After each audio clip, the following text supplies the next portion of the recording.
Nous sommes classés dans ce qui est appelé donc les petites villes, c'est-à-dire les villes de moins de 20 000 habitants. Et il y a également donc deux autres catégories qui sont les villes moyennes et les grandes villes de plus de 200 000. Nous sommes classés 29e cette année. Une petite déception parce que l'an dernier nous étions 17e, donc on a perdu quelques places.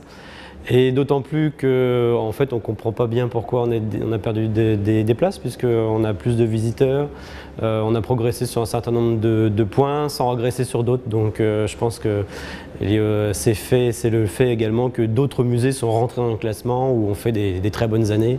Enfin, ça reste encore quand même vraiment une belle place très satisfaisante. Les critères sont très larges, hein. On va nous poser des questions sur évidemment la fréquentation, mais aussi on va distinguer ce qui est fréquentation payante de ce qui est fréquentation gratuite, mais aussi le travail qui est fait sur les collections, les enrichissements, la restauration, l'investissement qui est fait dans les collections.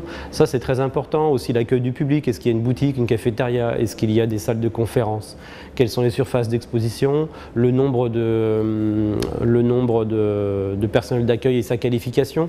Donc vous voyez, ce n'est pas uniquement des chiffres bruts parce que ça ne révèle pas du tout une réalité, mais plus vraiment aussi dans quelle dynamique se positionne le musée, comment il se projette, et puis comment donc la collectivité, souvent ce sont des collectivités qui les ont en charge, et bien comment elle investit dans cet équipement de manière à en faire un équipement disons attractif, hein.